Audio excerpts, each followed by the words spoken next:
Alright, so here I am working at the crest, and the contact is at the bone.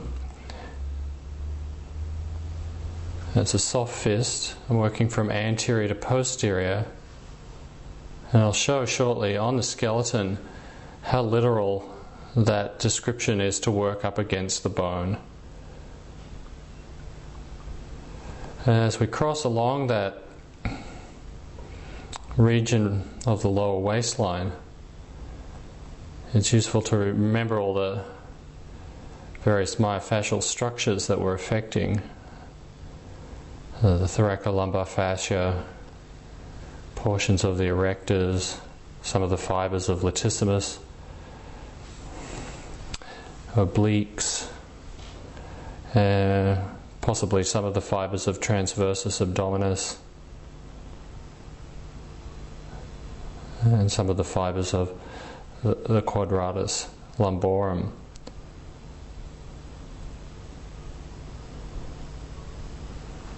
And that makes it a very highly economical area to make contact, because the effect goes into all those structures, as well as the contact on the periosteum of the bone.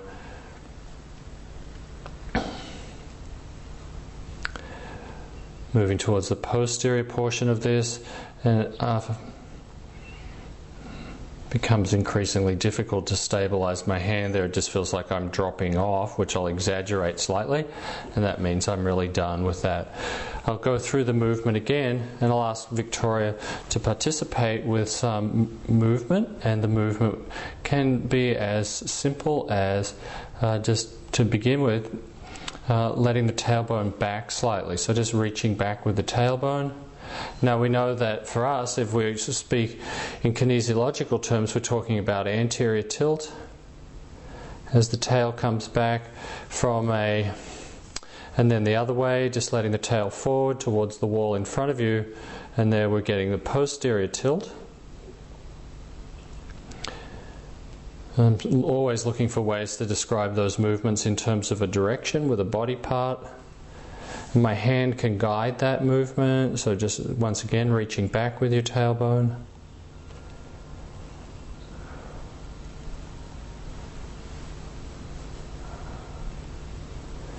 And once again forward. Good.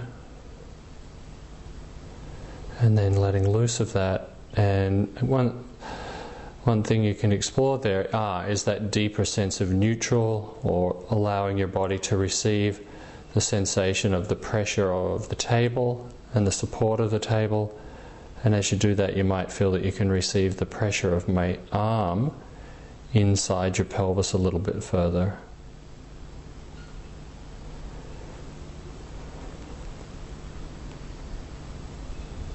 Like that, and once again I'm approaching that area where I feel like I'm going to fall off, so I'll just maintain the contact for as long as I can, and now it's just about so vertical that there's not much else I can do there. In the release that we've been looking at, the contact is very deliberately against the bone.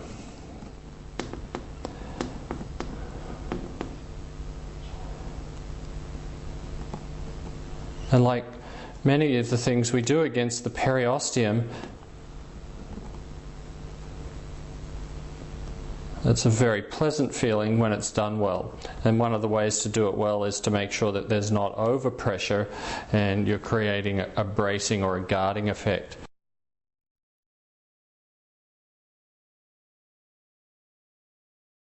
If I palpate the greater trochanter, and then I feel also then for the crest, and draw a line between the two about at the midline of the crest, I'll be right over the top of the gluteus medius. If I palpate forward of that line, which is what I'm doing now, and I feel for the ASIS along the front of the ilium, and palpate inferior of that, so now I'm in front of the trochanter, I'll be able to feel parts of the tensor fascia lata, and that's a very strong hip flexor. It's a tonic muscle, and quite often as a tonic muscle it will be short and fibrous and hold the pelvis in anterior tilt, so it's always worth palpating and assessing to see if it deserves some release. I'm going to show the release here on Victoria, even though it doesn't feel particularly hypertoned. And going to work with an elbow, and I'm going to land and sink in that area that I've been describing. And with this I'm going to explore the vertical compressive stage of the release for longer. And there's the response, and the response is a reduction in the guarding and then an opening out of the muscle, so a fairly noticeable change in the tone, and it feels now that the pelvis is less bound and less controlled, and this is useful. At this point, I'm then starting to add a little bit of inferior or distal drag through the tissue, and I can do that through the clothing.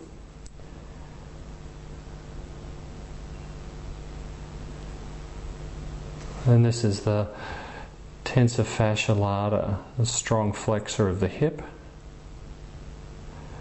You might even be able to see some of those fairly rapid changes in position of Victoria's pelvis as she releases some of the tensioning around the hips. It does somewhat bring to mind the old, I don't know if it's a maxim or an aphorism or what, that you don't have to feel bad to feel better.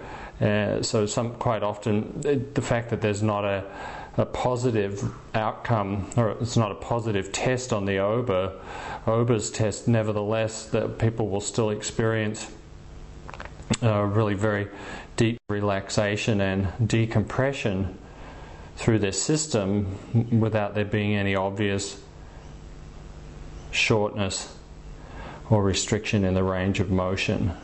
And that would seem to be what's happening here. Once again, I can ask for a movement from Victoria, so I just ask her to reach back with her tailbone a little bit.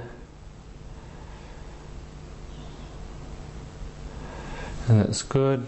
Very nice. That's nice movement. It's smooth, not too jerky, and she's not kind of bolting with the movement like a bolting, meaning abruptly sort of starting out with a great deal of effort, but rather nice, easy, no abrupt movement, smooth, mindful motion, and that's what we're encouraging in our clients, that connection to the mindfulness of the motion, sensing where they are in space rather than just moving without much awareness. Good?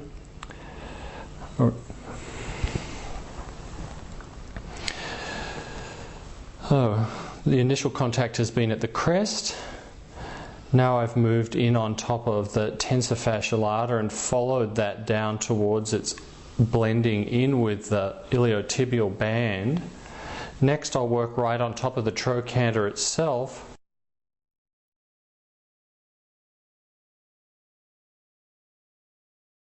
I'll just fold Victoria's shorts up here slightly so we can see the top of the bone there. This is the trochanter. Going to use my elbow, quite similar look to what I was just doing. Once again, there's a compressive component or a landing, but not far to go here because I'm over the top of the bone. Sinking towards the floor, taking up a little bit of tension in the tissue, and then gliding towards the knee. So once again, the movement is distal.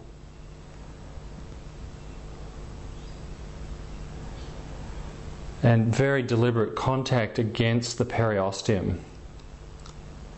With the periosteum, it's important not to overpressure. We know that the periosteums can be quite tender and very sensitive if it's worked on abruptly. Anytime we're working with sustained pressure against the bone, we want to apply the pressure, increasing the pressure slowly and making all the time sure that we're not inducing any reactive response, which is a guarding or constricting. And done well, this deep pressure onto the periosteum is almost or universally received as being very pacifying and relaxing.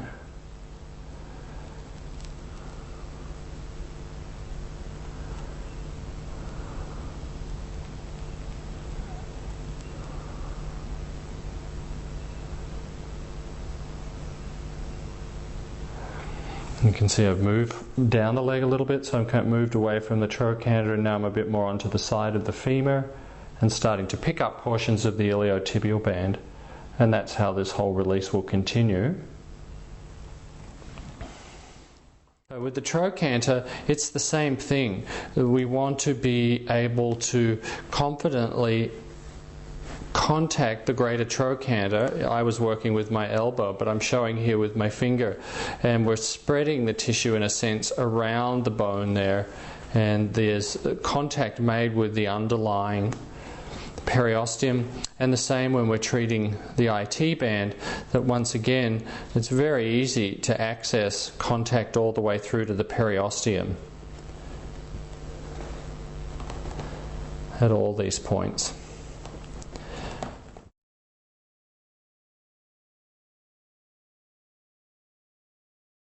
So I'll pick that up, this contact up again at the trochanter. And now I'm going to take the work along the iliotibial band, and the iliotibial band has often worked in therapy, and it's a structure that often warrants quite a bit of input. I'd suggest that it responds better to slow and methodical release of this kind rather than anything too aggressive or violent. A lot of people have had the experience of having received work on their IT band, and they've found it to be rather excruciating, and I don't think there's any real need for that. I think if we work slowly and we work mindfully, we're going to have better outcomes than if we just try to aggressively strip through this section of the leg.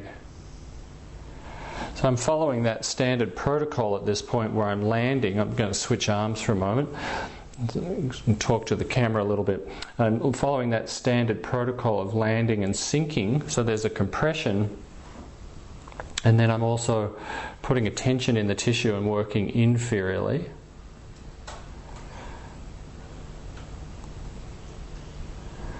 And a nice movement again would be to have Victoria, I'll ask Victoria to just move her tailbone back.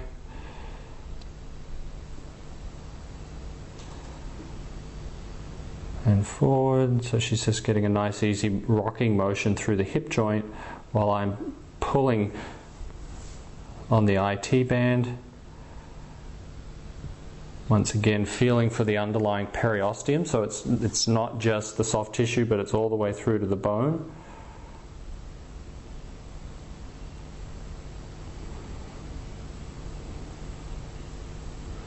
Good, and rest there.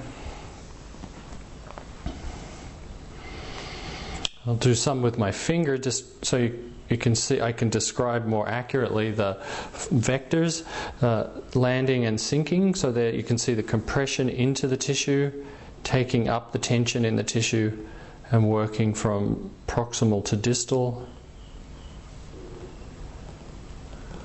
I think I can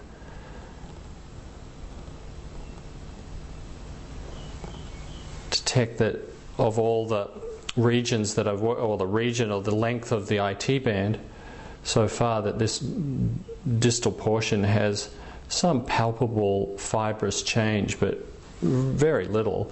With some people, this bottom third will feel a bit like a lunar landscape. It's so topographical. Feels like you're riding up and over craters, pile up of collagen fibers, and often quite dried out as well, so fairly ropey, dried out, stringy tissue. As with most of our contacts, we'd like it to go through the length of the soft tissue and then carry that across onto the tibia. So it is the iliotibial band, and so it makes sense to follow it across to the bone and even slightly beyond that.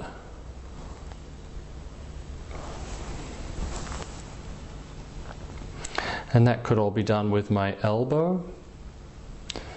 So I just restate, I've been doing that with my fingers just so you can see more of the vectors, angles, pressure. This work can also be done quite nicely with a fist.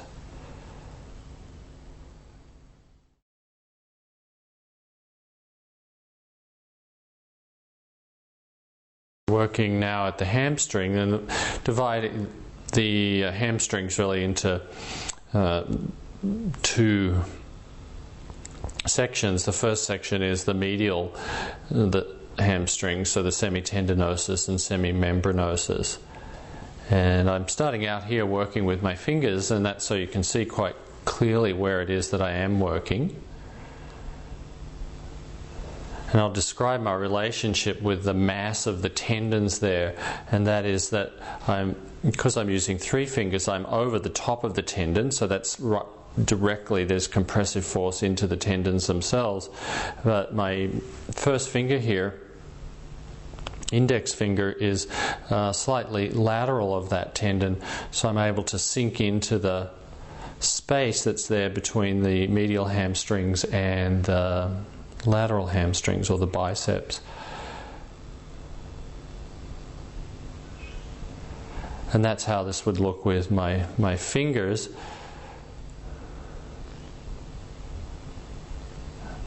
And directing that up towards the ischial tuberosity, so the underside of the pelvis. I will also work this very often with my elbow.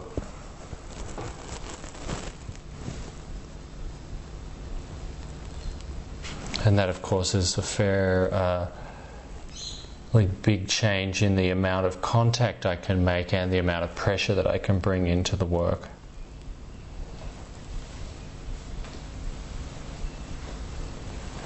Now, a useful movement that I can ask for with Victoria would be to just lift her tailbone towards the ceiling and elongate her heel away at the same time.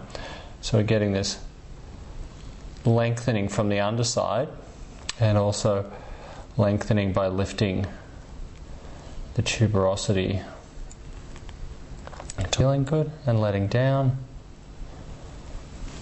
and working up in that manner. And I'll divide the leg into two sections to do that. So not only have I divided it into lateral and medial hamstrings, I'm also dividing this into a couple of sections. So I'll just pick this up again where I finished off last time and continue to carry that work superiorly, making sure that I keep the contact following the line of the muscles towards the tuberosity. So I'll do something shortly. I'll work more into the posterior portion of the adductors. For right now, I want to keep things moving towards the ischial tuberosity, which is here. So I can palpate that bony prominence on the underside of the pelvis and direct my contact towards it.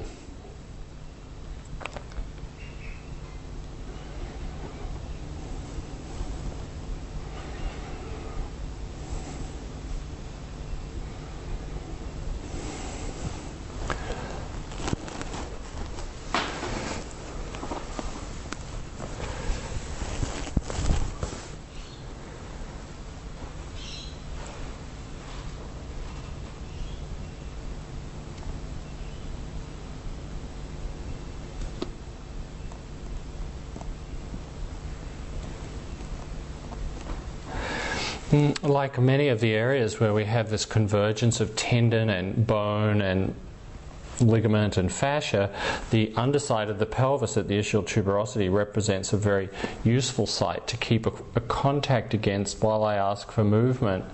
Here the movement's going to be little because I've got a lot of pressure up against the bone here. So I am just going to ask Victoria to lift her tailbone slightly and then take it down slightly. And this is self-mobilizing while I apply a fairly consistent force just on the underside of the tuberosity there.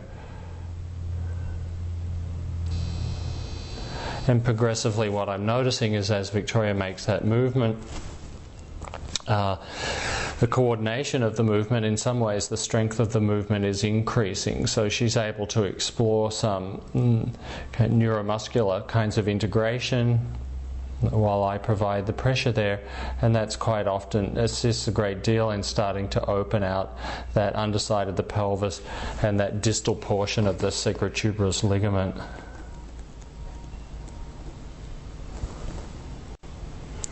Okay, to work with the medial hamstring tendon across the back of the knee, and this is a little bit like what you've seen for working around the top portion of the gastroc. I would often work from the opposite side, but for the convenience of this videoing, I'm standing on the same side. I have long arms. I can turn this corner fairly readily.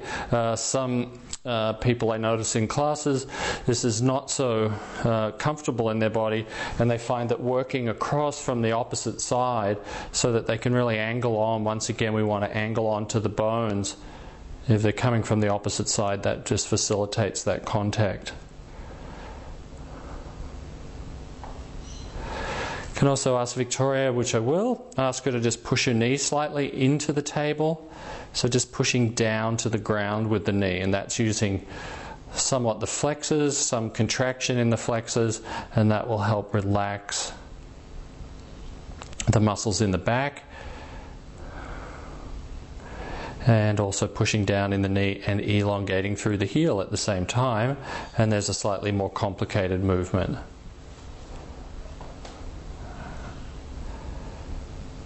Good, and letting loose of that. Good, good. Once again, just the reminder, staying out of the soft pad in the very back of the knee, just working deliberately, in this instance, the medial side of that pad, the neurovascular bundle there.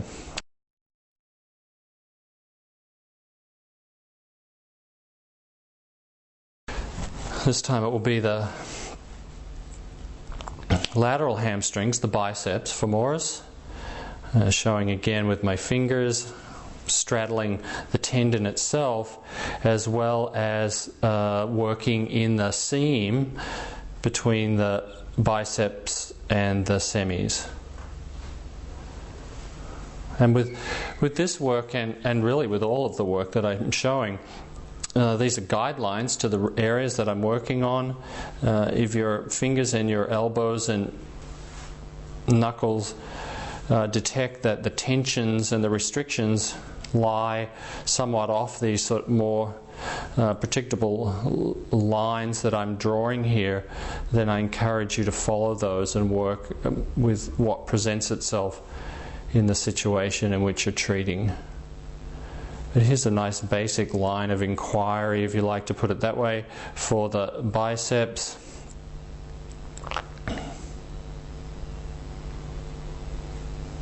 Just asking Victoria to take the knee slightly in towards the table, just pushing the leg towards the floor, that's good. And relaxing, yep, good.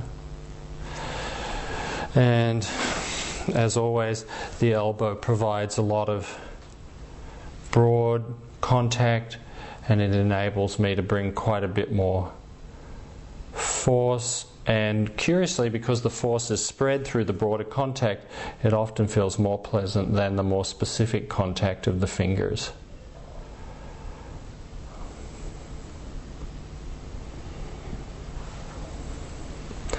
We know that the hamstrings are almost it's almost an epidemic of hamstring tightness in at least in Australian culture, and I suspect a large part of that comes from sitting.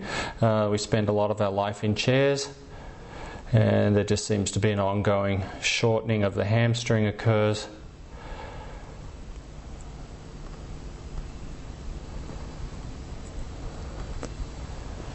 And there's that line taken a little bit more rapidly up towards the ischial tuberosity and slightly over the top of it. It's the same for the lateral hamstring, just finding the bicep tendon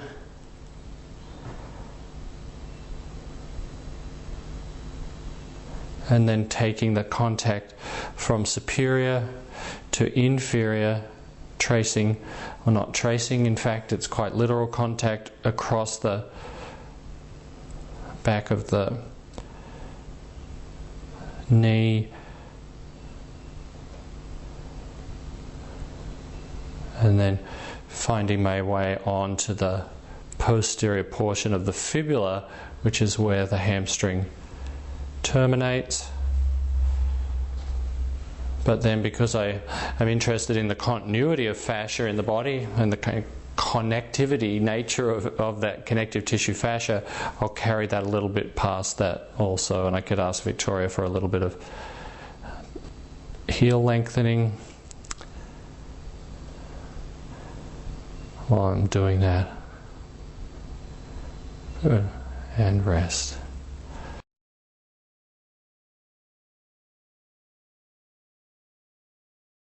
So if I palpate at the top of the hamstrings and locate, once again, with certainty the ischial tuberosity, and then I move medial from that point, I'll be able to work into the posterior aspect of adductors, and I'll show that initially just with my hand where I'm directing that contact. And I'll do the release with my elbow, but I want you to see the hand and where that contact is directed. Then with my elbow, I'll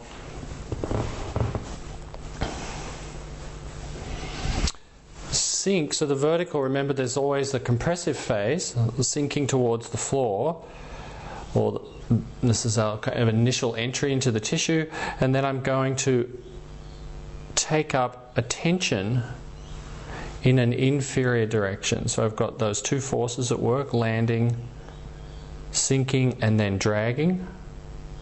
And there's the tension. You might be able to see that as I pull my elbow. I'm not gliding over the skin. All I'm doing there is tensioning the tissue, and that's the application of the shearing force. And then one of the things I can do here to open the tissue is to ask Victoria to make a movement. So she could just lift the tailbone slightly, yep, and the heel would also, good, and then have Victoria take the tailbone in the other way, relax the heel, and all the time I'm pulling that tissue from superior to inferior, so still going that way.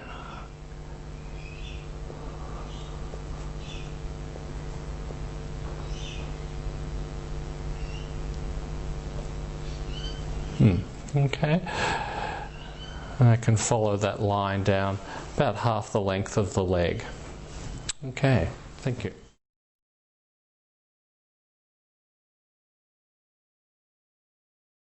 Working with the inner aspect of the thigh adductors, we can start the treatment right at the adductor tubercle. The pads of my fingers in this instance are resting quite deliberately on bone, and then I'm essentially rolling towards the table, keeping that compressive force there, taking a tension up, and you can see the way that that creates a very obvious change in the contour of the skin. So I'm landing, sinking, taking up that tension, and now I'm starting to work my way superiorly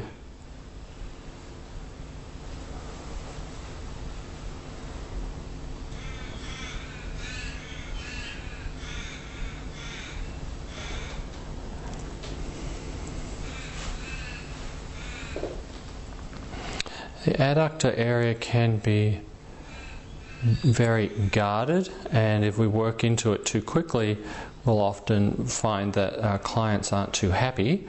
One of the ways to be sure that we don't create a response, an undesirable response of guarding and muscle tension, is to think of working through a more superficial layer initially, and then come back and work through the same areas but feeling more deeply down into the underlying structures. And that's what I'm doing here with my fingers.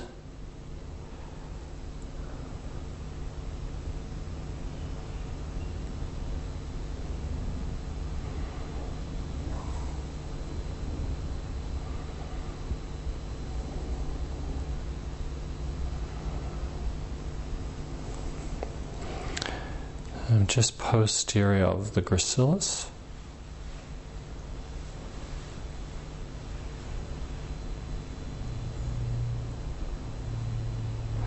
And as always, just the reminder that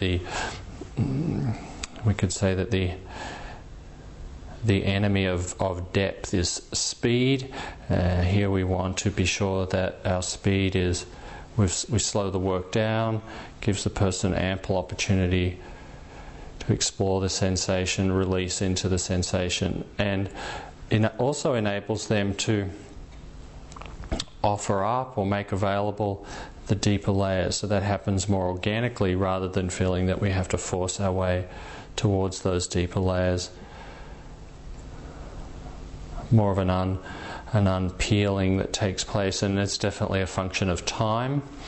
Now, in this position I'm able to use my elbow as well, and that can still be superficial. So you'll see I've worked the bottom 2/3 with my fingers. I'll work the top third with my elbow, but I'm still going to keep the intention superficial.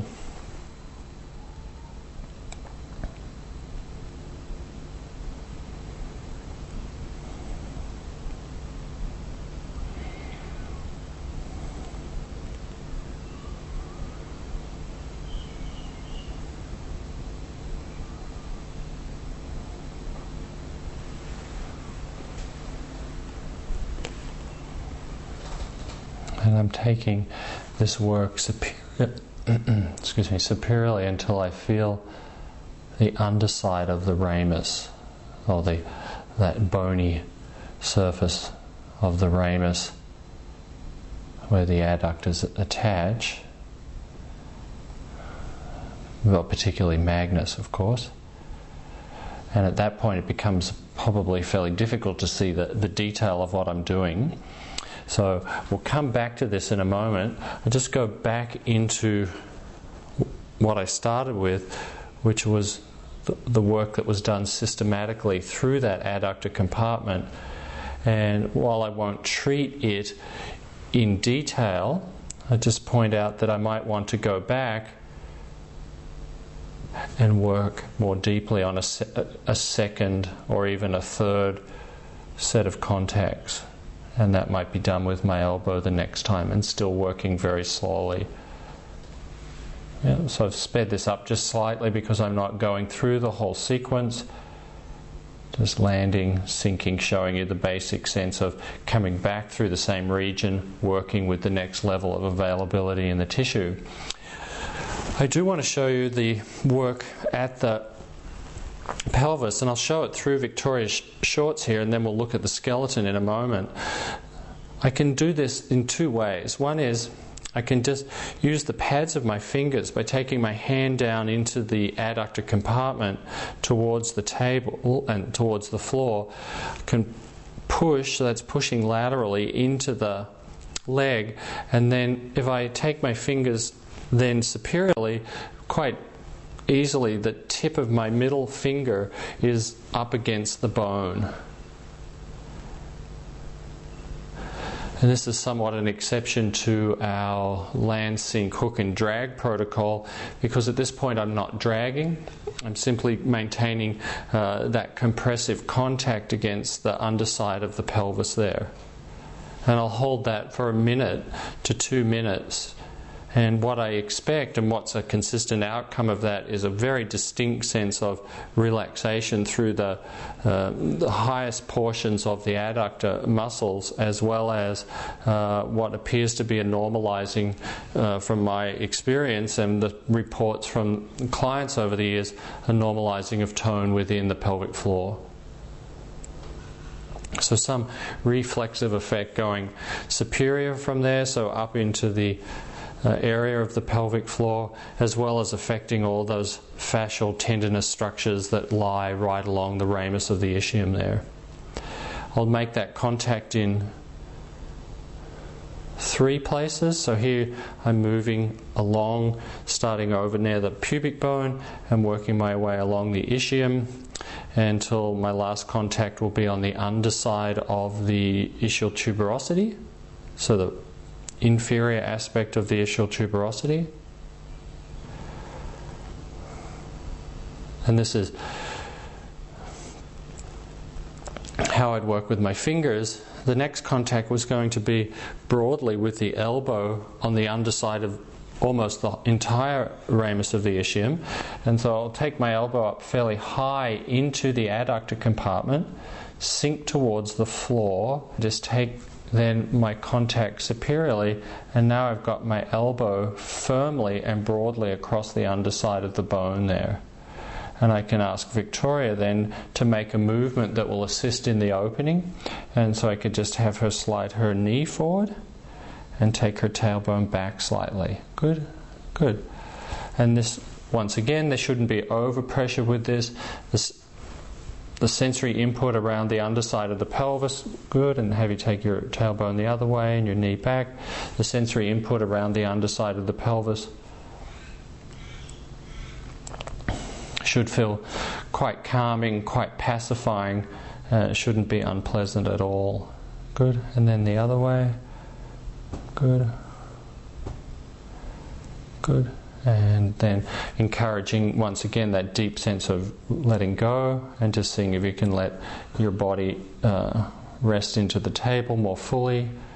Like that. And also allowing the sense of the pressure of my elbow to work into the bone there a little bit more. So you receive the pressure of the elbow in the... that's good. Good, so there's some images that you can offer people that will assist with the opening of this area, receiving the pressure of the elbow, allowing the body to be more supported by the table, giving the body, letting gravity support the body. That's often also a nice image. People suddenly find that they're able to let go of the background tension in their body. Good, and you can see that there's a sustained contact here, and this can feel very pleasant.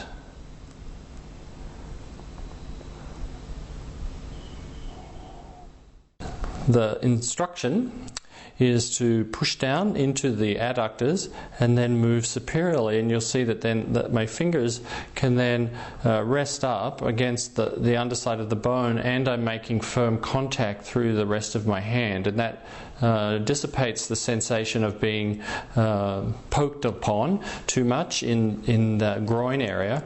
It makes the contact feel broad and more reassuring. And then I'm proposing that can work systematically at 3 points across from anterior to posterior until we get to the area of the ischial tuberosity.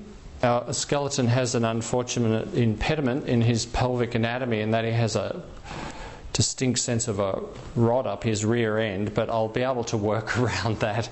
I'll be able to take my elbow in and show you that.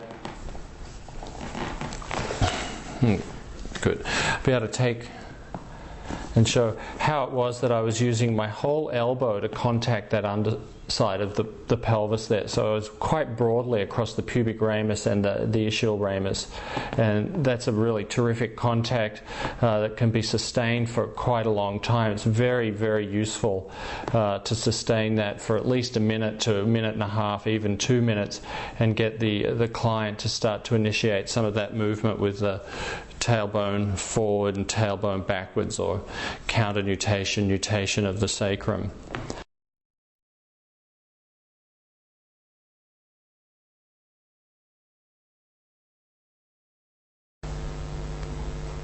I'll be showing 3 releases for the anterior portion of the thigh. The first one will be for the quadriceps in general, a broad release that covers all of the quadriceps. Then there'll be some work done in the femoral triangle, and so directing into that rich fascial network that lies in the femoral triangle, and finally showing some work in the seam, the fascial seam that runs between the quads, or vastus lateralis in particular, and the IT band. So I'll start with the broad work in the quadriceps.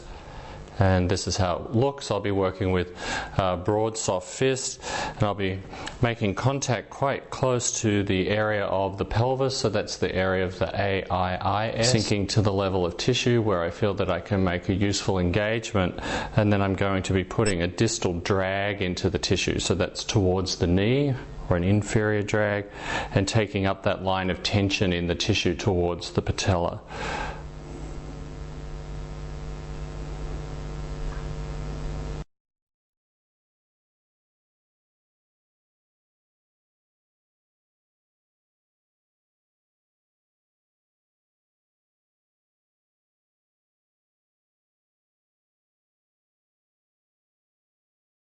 Divide the leg into at least 2 sections, possibly 3, and working that same set of protocols, landing and sinking, taking up the engagement with the tissue, which is putting it on a sustained stretch,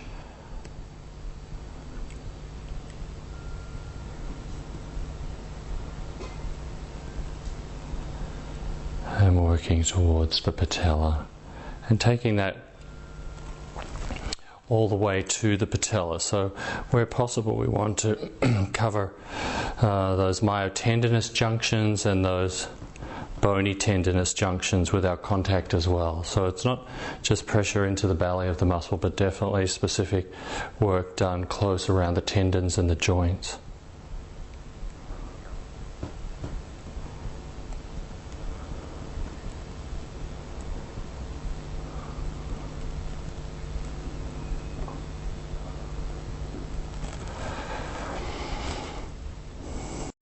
Secondly, to work with the area of the femoral triangle, I'm just going to abduct the leg a few degrees, 10-15 degrees, just to open out this space here. So effectively, the structures that I'm working between anatomically, just to orient you, will be the quads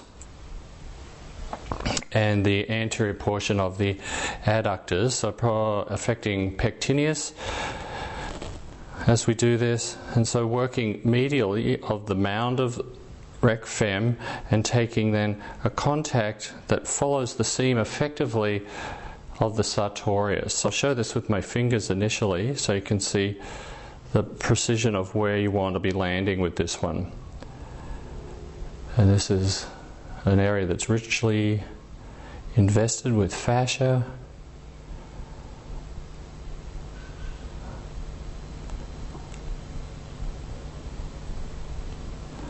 And that's that seam traced or followed with my fingers.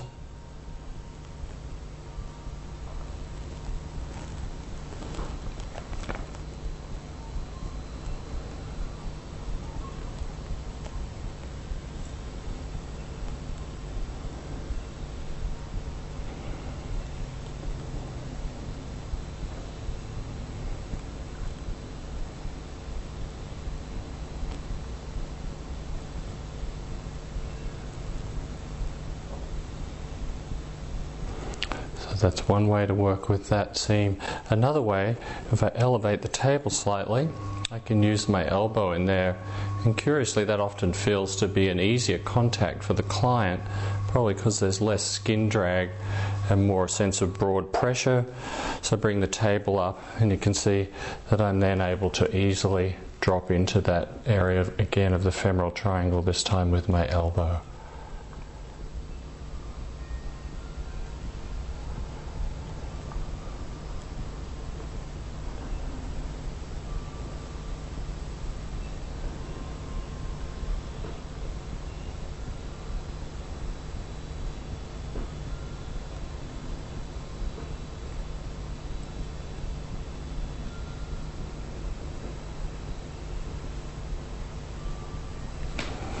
Good. So that concludes those 2 releases, and now we'll be coming to the other side of the table to show the third one.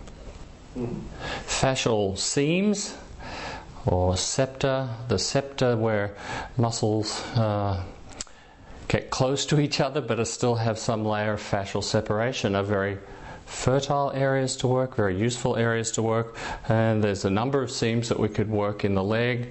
The one I'm going to show here is basically working at the edge, the anterior edge of the tensor fasciolata and the iliotibial band. But you could easily see ways in which that idea of working through seams or through the septa can be developed in any portion of the leg or anywhere in the body. Once again, I'll show with my fingers, just going to locate the band here, palpate for the band, and then I'm going to just drop my fingers in just anterior of that.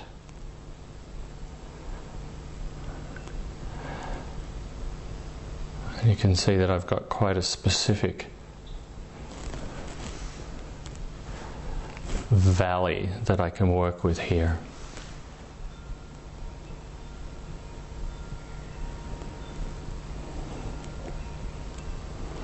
And this is all affecting the fascia lata, which encompasses the whole area of the thigh.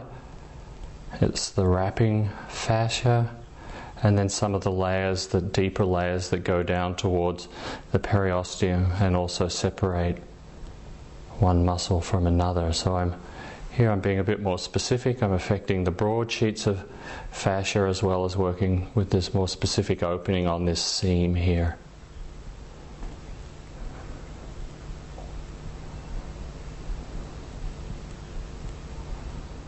And once again, if I was working this comprehensively and thoroughly and working to some resolution of ongoing long-term stiffness, then this would be systematic. I'd be dividing it into 2 or 3 sections and working with each section 2 to 3 times.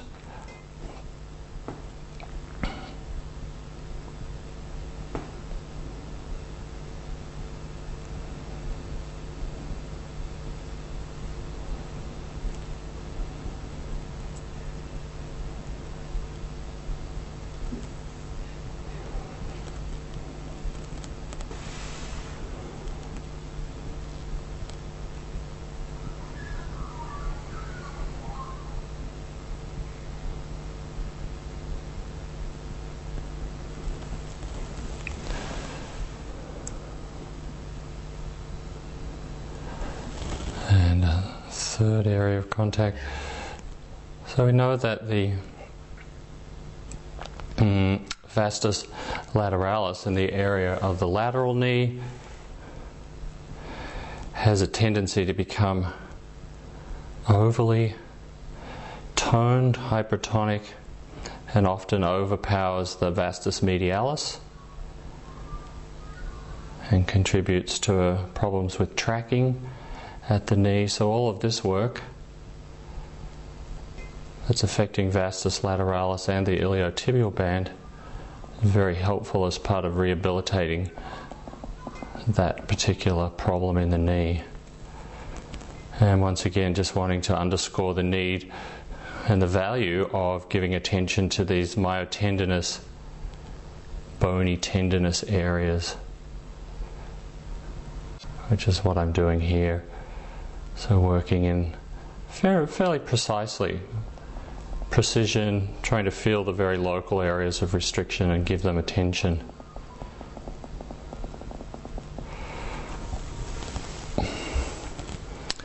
So that concludes the 3 releases for the area of the thigh.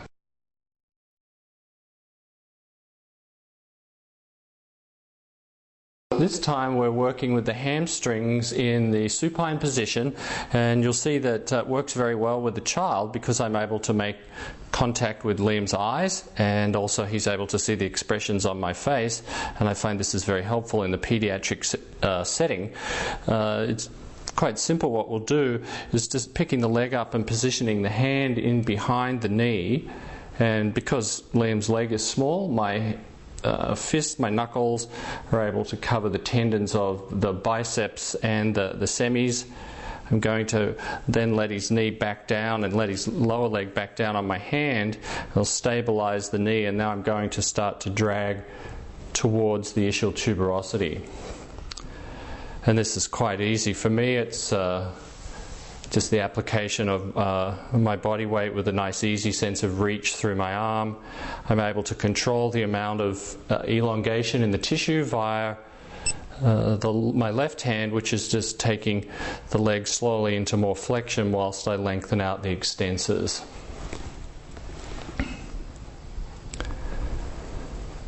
This can also be done with adults. But sometimes you'll find that if you're working with someone of size, then it's difficult to control their leg, and it will feel a bit like a wrestling match trying to release the hamstrings from this position. But for small people and children, it's very simple.